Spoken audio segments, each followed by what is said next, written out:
नमस्कार. सातच्या बातमीपत्रात मी विजय कदम आपलं स्वागत करतो. सुरुवातीला एक नजर ठळक बातम्यांवर. जलसंधारणासाठी केंद्र सरकार मनरेगा अंतर्गत हाती घेणार व्यापक उपाययोजना. राज्यातील जलसिंचन प्रकल्प गतीने पूर्ण करण्यासाठी राज्य सरकारने घेतले अनेक महत्त्वपूर्ण निर्णय. लातूरला जलराणीमार्फत उद्या सकाळी पोहोचणार 25 लाख लिटर पाणी. एकाच वेळी एवढं पाणी नेण्याचा देशातील नवा विक्रम. राज्यात यापुढे 200 फुटांपेक्षा जास्त खोल बोरवेल खोदली तर तो शिक्षापात्र गुन्हा ठरणार. भगवान महावीर जयंतीनिमित्त राज्यभरात सर्वत्र विविध कार्यक्रमांचं आयोजन. आणि अडचणीत असलेल्या सहकारी बँकांना सुधारणा करण्यासाठी अवधी देणार आरबीआयच्या मुख्य सरव्यवस्थापकांची कोल्हापुरात ग्वाही. नमस्कार आणि सविस्तर वृत्त. जलसंधारणासाठी केंद्र सरकार मनरेगा अंतर्गत येत्या 2 महिन्यात व्यापक प्रयत्न हाती घेईल असं सांगतानाच एनसीसी सारख्या युवकांच्या अधिकृत संघटनांनी त्यात आपलं योगदान द्यावं असं आवाहन पंतप्रधान नरेंद्र मोदी यांनी केलं आहे. पंतप्रधान कार्यालयानं जारी केलेल्या पत्रकात ही माहिती देण्यात आली आहे. राष्ट्रीय छात्र सेना, राष्ट्रीय सेवा योजना, भारत स्काउट्स आणि guides, Indian red cross society, NYKS यासारख्या युवकांच्या अधिकृत संघटनांच्या कार्यपद्धतीचा आढावा पंतप्रधानांनी आज नवी दिल्लीत घेतला. त्यावेळी त्यांनी हे आवाहन केलं. या संघटनांमध्ये आणखी सहकार्याची गरज त्यांनी व्यक्त केली. देशाच्या अनेक भागांना तीव्र दुष्काळाच्या झळा बसत आहेत. त्या पार्श्वभूमीवर पंतप्रधानांनी हे आवाहन केलं आहे. यावर्षी एकूण 26 जलसिंचन प्रकल्प पूर्ण करण्यात आले असून जून 2016 पर्यंत 71,000 हेक्टर सिंचन क्षमता आणि 767 दशलक्ष घनमीटर पाणी साठा निर्मिती अपेक्षित असल्याची माहिती जलसंपदा मंत्री गिरीश महाजन यांनी दिली. यावर्षी जलसंपदा विभागाला 7,857 कोटी रुपये निधी उपलब्ध करून देण्यात आल्याचंही त्यांनी सांगितलं. राज्य शासनानं 2015-16 या वर्षात 272 कोटींची तरतूद पूर्णतः वितरित केली आहे. मागील सरकारच्या काळात अर्थसंकल्पीय तरतुदीत 20 ते 30% कपात केली जात असे, परंतु राज्यात दुष्काळी परिस्थिती असून पाटबंधारे प्रकल्पांचं महत्त्व विचारात घेऊन या सरकारनं कोणतीही कपात केली नसल्याचं महाजन यांनी स्पष्ट केलं. विदर्भ आणि मराठवाड्यातल्या प्रकल्पांना गती देण्यासाठी सुधारित प्रशासकीय मान्यतेचा अधिकार संबंधित पाटबंधारे विकास महामंडळांना प्रदान करण्यात आला आहे. विदर्भ पाटबंधारे विकास महामंडळानं 11 प्रकल्पांना तर गोदावरी मराठवाडा मंडळानं 16 प्रकल्पांना सुधारित प्रशासकीय मान्यता दिली आहे. वाशिम जिल्ह्यातल्या 11 बॅरेजेसनाही मान्यता देण्यात आली आहे. भूसंपादनातल्या अडचणी दूर करण्याकरता शासनानं खासगी वाटाघाटीद्वारे थेट खरेदी पद्धतीनं भूसंपादन करण्याबाबत निर्णय घेतलाय. त्यामुळे प्रकल्पासाठी लागणारी जमीन संपादन करण्याला गती मिळाली आहे. कोकणासाठी महत्त्वाच्या असलेल्या खारभूमी योजनांच्या मापदंडातही सुधारणा करण्यात आली आहे.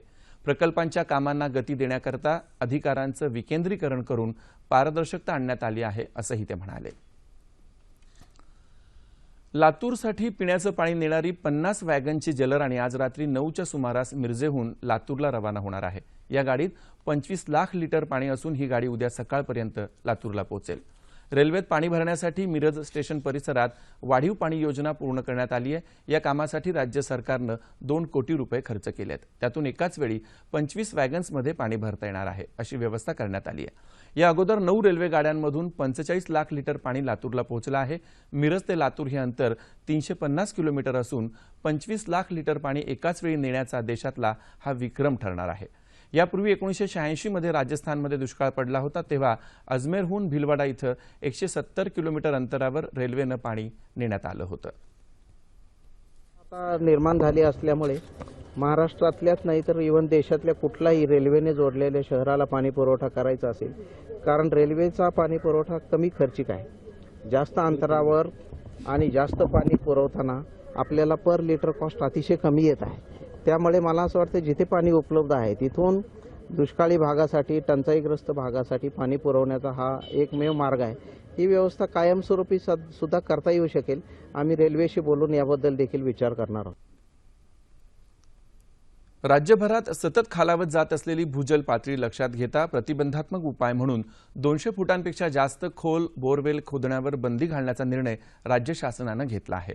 पाणीपुरवठा आणि स्वच्छता मंत्री बबनराव लोणीकर यांनी मुंबईत ही माहिती दिली. बोरवेलची मर्यादा 200 फूट खोल करण्यात आली असून त्यांचं उल्लंघन हे शिक्षापात्र गुन्हा ठरवण्यात आला आहे. बोअरवेलच्या माध्यमातून राज्यभरात होत असलेल्या पाण्याचा अतिरिक्त उपसा नियंत्रणात ठेवण्यासाठी संबंधित अधिकाऱ्यांसोबत विशेष कार्यशाळा घेतल्या जात असल्याची माहिती त्यांनी दिली.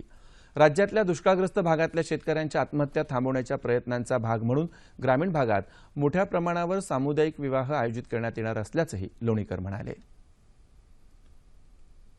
ज्ञानाच्या बळावर जगाचं नेतृत्व करण्यासाठी भारत सक्षम असल्याचं पंतप्रधान नरेंद्र मोदी यांनी आज जम्मू काश्मीरमधल्या कटरा इथं सांगितलं.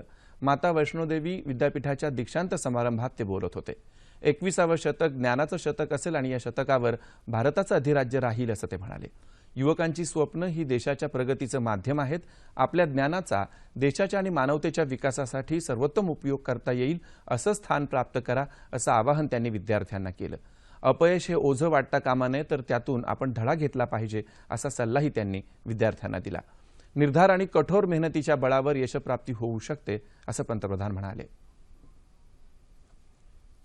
भारत के कई कोने होंगे जिसको पता नहीं होगा कि जम्मू कश्मीर की धरती पर भी एक मिनी हिंदुस्तान अपने सपनों को संजो रहा है. तब हर भारतीय के दिलों में कितना आनंद होगा कि जम्मू कश्मीर की धरती पर भारत के भविष्य के लिए सपने संजोए वाले नौजवान मेरे सामने बैठे हैं. उनके लिए कितना आनंद होगा. पंतप्रधान नरेंद्र मोदी जम्मू आणि काश्मीरच्या दौऱ्यावर असतानाच जम्मू भागातल्याच साम भागात आज सकाळी भारत पाकिस्तानच्या आंतरराष्ट्रीय सीमेवर शस्त्रसंधीचं उल्लंघन करत पाकिस्तानी सैनिकांनी गोळीबार केला. त्याला भारतानंही प्रत्युत्तर दिलं. हा गोळीबार काही वेळच चालू राहिला. यामध्ये कुणीही जखमी किंवा दगावल्याचं वृत्त नाही. गडचिरोली जिल्ह्यातल्या भामरागड तालुक्यात बांडेनगर जंगलात आज पोलीस आणि नक्षलवाद्यांमध्ये झालेल्या चकमकीत सरिता नावाची एक महिला नक्षलवादी ठार झाली. ती पेरेमल्ली दलमची उपकमांडर असून नक्षलवादी साईनाथची ती पत्नी आहे. यावेळी एक SLR बंदूकही जप्त करण्यात आली. जैन धर्माचे 24वे तीर्थंकर भगवान महावीर यांची आज जयंती. जगाला अहिंसेचा मार्ग दाखवून मानवी जीवन समृद्ध करण्यासाठी भगवान महावीरांनी आयुष्य वेचलं. त्यांच्या सत्य, अहिंसा आणि भूतदयेच्या शिकवणुकीचा भारतीय जनमानसावर खोलवर प्रभाव पडलाय. भगवान महावीर जयंतीनिमित्त पंतप्रधान नरेंद्र मोदी आणि राज्यपाल चे विद्यासागर राव यांनी जनतेला शुभेच्छा दिल्या आहेत. राज्यात विविध ठिकाणी महावीर जयंतीनिमित्त शोभायात्रा तसंच मिरवणुका काढण्यात आल्या.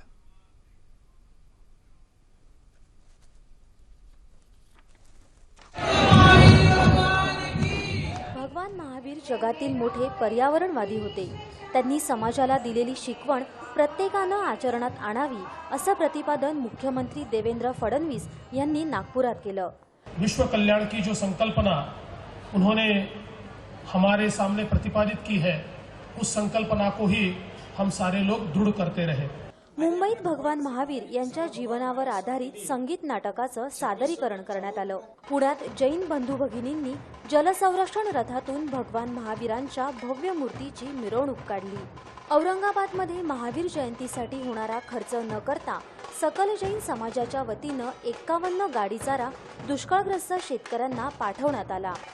नाशिकमध्ये म्हसरूळ इथं काढण्यात आलेल्या मिरवणुकीत पाणी वाचवा या विषयावर पथनाट्य सादर करण्यात आलं. त्र्यंबक आणि पेठ तालुक्यातल्या दुष्काळग्रस्त 10 गावात टँकरनं पाणी पुरवठा करण्याचा निर्धार यावेळी करण्यात आला. धुळे शहरात 3 दिवसीय भगवान महावीर जन्मकल्याणक महोत्सवाचं आयोजन करण्यात आलं होतं. जालना शहरात काढण्यात आलेल्या शोभायात्रेत भगवान महावीरांचा जन्म देखावा सर्वांचं लक्ष वेधून घेत होता. जळगावमध्ये नवयुवक मंडळाच्या वतीनं शहरातल्या प्रमुख मार्गांवरून मिरवणूक काढण्यात आली. बुलढाण्यामध्येही विविध कार्यक्रमांचं आयोजन करण्यात आलं होतं. वाशिममध्ये काढण्यात आलेल्या रॅलीत जैन मुलांनी लेझी नृत्य सादर केलं. अमरावतीमध्येही भगवान महावीर यांची प्रतिमा, तैलचित्र तसंच विविध संदेश देणारे फलक घेऊन जैन बांधव मोठ्या संख्येनं मिरवणुकीत सहभागी झाले होते. दि महाराष्ट्र नागरी सहकारी बँक महासंघाच्या वतीनं नागरी सहकारी बँक राज्यस्तरीय परिषद आजपासून कोल्हापूर इथं सुरू झाली. सहकारी बँकांना सुधारणा करण्याची व्यापक संधी असून त्यासाठी या बँका सक्षम होण्याची गरज आहे. मात्र अडचणी असणाऱ्या बँकांना सुधारणा करण्याकरता अवधी देण्यात येईल असं रिझर्व्ह बँकेच्या मुख्य सरव्यवस्थापिका सुमा वर्मा यांनी सांगितलं. या परिषदेच्या शुभारंभ प्रसंगी त्या बोलत होत्या. नागरी सहकारी बँकांनी नियमांचं योग्य पालन केल्यास रिझर्व्ह बँकेचं सहकार्य राहील. मात्र अशा बँका सुधारल्या नाहीत तर कारवाई करणं भाग पडेल असंही सुमा वर्मा यांनी स्पष्ट केलं. सहकारी बँकांसमोर आव्हानं असली तरी त्यांचा भविष्यकाळ उज्ज्वल असल्याचं सहकार परिषद अध्यक्ष शेखर चरेगावकर यांनी सांगितलं. राज्यात गेल्या काही दिवसांपासून उष्णतेचा कहर वाढत चालला असून विदर्भात तापमान 42 अंशांच्या वर पोहोचलंय, तर थंड हवेचं ठिकाण म्हणून ओळखल्या जाणाऱ्या महाबळेश्वरलाही उन्हाचा तडाखा बसतो आहे.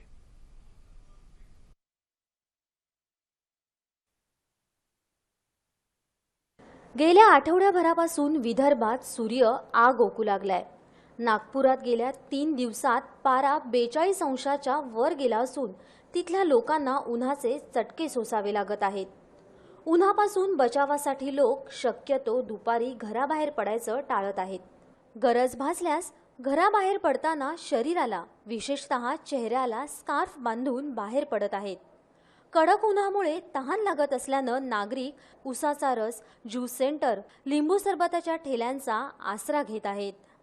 हवामान खात्यानं येत्या 3 ते 4 दिवसात नागपुरातलं तापमान 3 ते 4 अंशांनी वाढून ते 46 ते 47 अंशावर जाण्याची शक्यता वर्तवली आहे. या महिन्यामध्ये आपलं साधारण सरासरी अधिकतम तापमान जे 42 डिग्रीपर्यंत असते.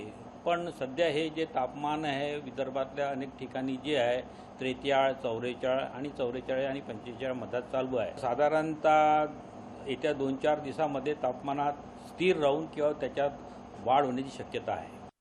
राज्यात थंड हवेचं ठिकाण म्हणून ओळखल्या जाणाऱ्या महाबळेश्वरचं तापमान 36.48 अंशावर पोहोचलंय. एप्रिल आणि मे महिन्यात यापूर्वी इथलं तापमान कधीच 30 अंशाच्या पुढे गेलं नव्हतं. यंदा प्रथमच हे तापमान इतकं वाढल्यामुळे स्ट्रॉबेरी पिकाचं मोठं नुकसान तर होत आहेच, शिवाय पर्यटकांची संख्याही कमी झाली आहे. या आमच्या स्ट्रॉबेरीला महाराष्ट्रातून नव्हे तर परदेशात सुद्धा मागणी चालू आहे आणि आमची स्ट्रॉबेरी ही फार आता सुद्धा एक्सपोर्ट सुद्धा होऊ लागलेली आहे. यावर्षी थोडा पाऊस कमी पडल्यामुळे टेम्परेचर वाढलं असल्यामुळे यावर्षी स्ट्रॉबेरीचं उत्पादन कमी आलं असलं तरी सुद्धा आता मे महिन्यामध्ये या स्ट्रॉबेरीला पुन्हा मागणी वाढेल आणि महाबळेश्वरामध्ये पर्यटक वाढल्यानंतर पुन्हा हिचं उत्पादन कमी असलं तरी त्याचा रेट बऱ्यापैकी येईल असा आमचा एक अंदाज आहे. राज्यात इतर भागातही उन्हाचे चटके चांगलेच जाणवत आहेत. केंद्र सरकारनं बेटी बचाओ बेटी पढाओ अभियानाची व्याप्ती 11 राज्यातल्या आणखी 61 जिल्ह्यात वाढवली आहे. ज्या भागात मुलांच्या तुलनेत मुलींचं प्रमाण कमी आहे अशा जिल्ह्यांमध्ये हे अभियान राबवलं जाईल. केंद्रीय महिला आणि बालकल्याण मंत्री मेनका गांधी यांनी नवी दिल्लीत एका कार्यक्रमात बोलताना ही माहिती दिली. पंतप्रधान नरेंद्र मोदी यांनी गेल्या वर्षी हरियाणा इथून या अभियानाची सुरुवात केली. त्यावेळी त्यात 100 जिल्ह्यांचा समावेश करण्यात आला होता. या 100 जिल्ह्यांपैकी 49 जिल्ह्यांमध्ये या अभियानासंदर्भात चांगलं काम होत असल्याचं त्यांनी सांगितलं. हवामान वृत्त. गेल्या 24 तासात मध्य महाराष्ट्र आणि विदर्भाच्या काही भागात कमाल तापमानात सरासरीच्या तुलनेत लक्षणीय वाढ झाली आहे. राज्यात सर्वात जास्त तापमान वर्धा इथं 44 अंश सेल्सिअस इतकं नोंदवलं गेलं आहे. येत्या 36 तासात मध्य महाराष्ट्र आणि मराठवाड्यात तुरळक ठिकाणी पाऊस पडण्याची शक्यता हवामान विभागानं वर्तवली आहे. तापमान अंश सेल्सिअसमध्ये मुंबई कमाल 34, किमान 25 अंश सेल्सिअस, नागपूर 44 आणि 27, पुणे 41 आणि 25, औरंगाबाद 41 आणि 29, नाशिक 41 आणि 21, कोल्हापूर 39 आणि 24, रत्नागिरी 32 आणि 26, सोलापूर 43 आणि 29 आणि अमरावती कमाल 42, किमान 28 अंश सेल्सिअस. शेवटी पुन्हा एकदा ठळक बातम्या. जलसंधारणासाठी केंद्र सरकार मनरेगा अंतर्गत हाती घेणार व्यापक उपाययोजना.